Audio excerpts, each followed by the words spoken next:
السلام عليكم ورحمه الله وبركاته. ازيكم يا بنات؟ عاملين ايه؟ اهلا وسهلا بالناس الجديده بتشوفنا اول مره. محتاره بقى اطبخ النهارده على الغدا، ففتحت الفرزه بتاعي لقيت طبق اجنحه، قلت يلا نعمله مع بعض. ما صورتوش من زمان واعمل لكم طريقتي. طريقه جميله جدا جدا يا بنات، لو جربتيها هتعمليها على طول، هتعجب اولادك وطعم جميل جدا.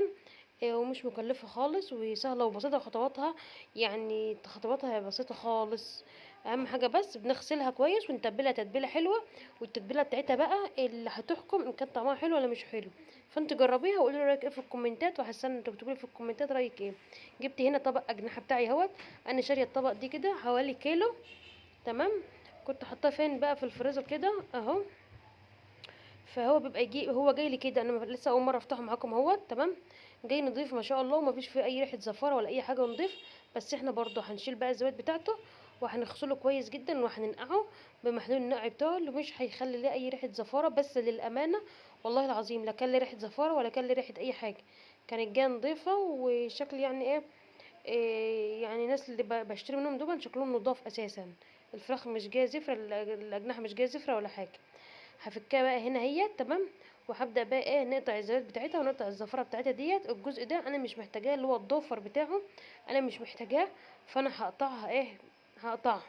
تمام. وبقوم فاصله هنا المفصل، الجناح من المفصل بتاعه كده. اول حاجه بشيل بس الضفر بتاعه كده اللي مش محتاجاه اهو، وبرميه هنا بقى، بتخلص منه بقى، برميه اهو. واقطع بقى الجناح بتاعي من المفصل بتاعه اهو. تمام كده. هنا بقى يعني بتبقى عامله زي يعني الدبوسه كده. حته الجناح التانية دي بتبقى عامله زي الدبوسه.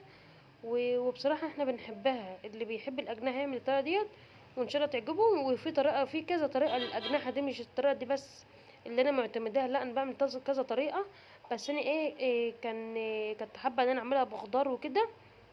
تمام. ما حبيتش اعملها ناشفه. مره تانية ان شاء الله بقى اعملها لكم ناشفه باذن الله. هنا برمي الضفر خالص، بتخلص منه اللي مش عايزاه، واصلا مش بيبقى فيه يعني لحم ولا حاجه. فانا برميه خالص اهوت. تمام. وبقوم فاصله المفصل عن عن الجناح وكده. تمام كده. اكمل بقى الكميه اللي معايا كلها بنفس الطريقه ديت. ما شاء الله كانت اجنحه حلوه يعني. اجنحه حلوه ملانه يعني، وفيها لحم وكل حاجه. يعني في اجنحه بتبقى ضعيفه ومتبقاش حلوه، وفي اجنحه بتبقى ملانه. انا بصراحه من عشاق الاجنحه، بموت فيها.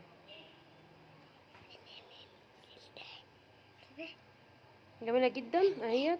طبخت جنبها بقى رز بشعريه، طبخت جنبها كيس مكرونه، فمشت وكانت جميله جدا. اللي انت عايزاه تقدر تمشي بيها. هنا بقى خلصت الكميه بتاعتي كلها اهيت، ننقعها بقى. تمام. احط عليها شويه ملح، ملح طعام كده.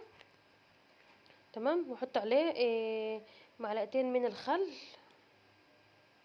وشويه دقيق اهما. وادعكهم كويس. معلش بقى الكاميرا بتهتز لان انا كنت بصور بايدي وبشتغل بايدي برضو. تمام. ناخدها بقى كده على الحنفيه، ادعكها كويس جدا جدا بالدقيق والملح. وبعد كده في الاخر بزود لها ليمون. وممكن برضو تزودي الليمون عادي من دلوقتي عادي برضو، مفيش فيه مشكله اهو. بدعكها كويس جدا جدا اهوت. تمام. واجيب بقى 3 ليمونات اعصرهم، مع ان انا حاطه خل، ممكن ما احطش ليمون. والموضوع والله مش مستاهل برضو اللي انا اغسل وكده. بس انا يعني متعوده ان انا مثلا اشتري فراخ، اشتري اي حاجه لازم اغسلها، ما اعرفش اجيبها اطبخها على طول كده، زياده التاكيد يعني. فعصرت 3 ليمونات اهوت، ومعلقتين خل وشويه دقيق وملح.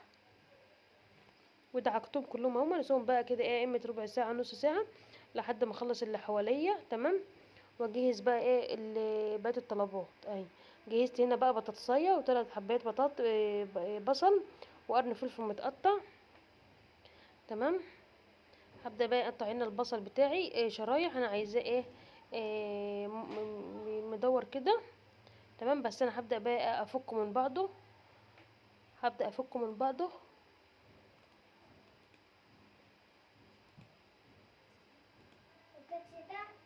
وهقطع عليه بقى، نزل عليه بالفلفل اللي انا مقطعاه. اكننا بنعمل زي بطاطس بقى. بس التتبيله بقى اللي في الاخر هي اللي اللي بتفرق بين دي ودي.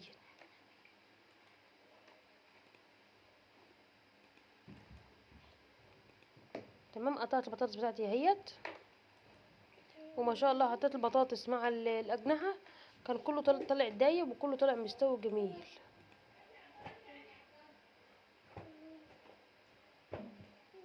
بطاطس اهيت. هبدا بقى ايه اجهزها هنا 3 حبات من الطماطم. هبدا بقى ايه 4 حبات كده اقطعهم في الكبه بتاعتي اهوت، مع نص قرن فلفل احمر، تمام، وفلفل اخضر اهو. وقت العصريه لما الاولاد بيروحوا الدروس وكده بنبقى صاحيين من بدري، بيبقى الوقت ده بيحتاج ايه اللي احنا ننام ساعه بس. بصراحه انا بمنتج فيديو في الوقت ده، تمام كده. اهم حاجه تحطوا له لايك وتقولوا رايكم في الكومنتات الفيديو عجبكم ولا ما عجبكوش، عشان برضو ايه ننوع ونعمل ايه اكلات اقتصاديه. حطيت هنا نص معلقه صغيره توم، وحطيت بصله صغيره كمان مع الطماطم والفلفل، وعصره ليمونه كامله، تمام.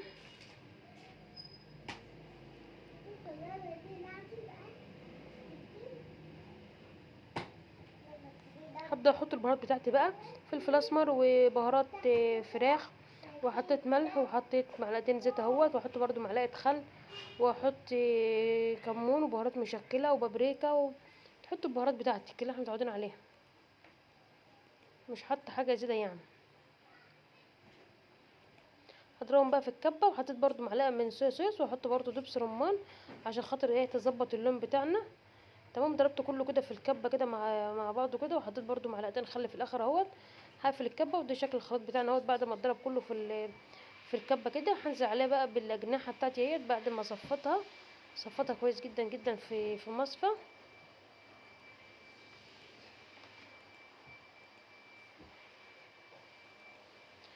كده اهو على طول بقى ايه على البطاطس بتاعتي والبصل، بقوم نازله عليها ايه على طول اهوت. ما بسيبهاش تتبل ولا حاجه، هي دوبك اللي انا عملته دي كده، تمام. وبقوم رصها بقى كده في الصينيه، وبقوم راجعه تاني في الاخر. هتشوف وقت الخطوه اللي انا هعملها تاني دي كده بعد ما خلصتها اهيت. حطيت بقى فيها زيت، نحط بقى على وشها زيت، او عندك سمنه حط سمنه،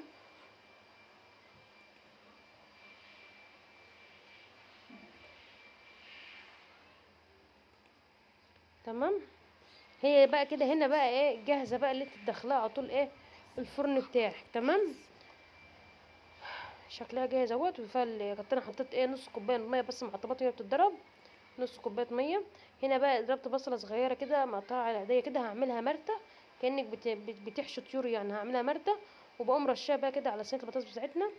ما شاء الله يا بنات بتودي طعمها في مكان تاني خالص، كانك طبخه فراخ، كانك طبخه يعني حاجه كده حلوه. صينيه فراخ كده ريحتها كانت جميله جدا وفرق جدا جدا. ما شاء الله يا بنات يعني شكلها بيبان اهوت. حطيت بقى البريكس بتاعي في صينيه، هدخلها الفرن على درجه حراره 200، مشغلها من تحت ومن فوق. لما اخدت لون حلو جميل جدا كده، وما شاء الله كله استوى مع بعضه كده، بطاطس مع الاجنحه بكله كانت دايبه دوب يا بنات والله. والصوص بتاعها كان جميل جدا جدا. لو مش عايز الصوص ما تزودوش نص كوبايه الميه، بس انا عشان ايه عندي اطفال وكده، فمحتاجه ان انا اعمل إيه يعني تبقى فيها ايه دمعه وكده يغمسوا بيها. هبدا هنا بقى ايه اغرف بقى الايه الاجنحه بتاعتي بالبطاطس، عشان بدات اجهز الغدا بقى. وكان الاولاد طلعوا من المدرسه اهوت. عايزه اقول لكم انهم كانوا يعني مدهوشين جدا بالطريقه وبطعمها وبريحتها، وكانت جميله جدا يا بنات. وكانت لاخده لون جميل جدا جدا جدا. معلقه الصويا صوص والدبس رمان بتظبط اللون جدا جدا. دي شكلها هي شايفين ده دوب كده يعني انا لو يعني بتدخلي الجناح على طول كده في بقك وتطلعيه من غير حاجه خالص. ده يا بنات جميله جدا. انا كنت باكل اللي بصورني، يعني انا ببقى اكل اللي ببقى واقف ورا الكاميرا. لايك وشير بقى الفيديو لو عجبكم، والسلام عليكم ورحمه الله وبركاته.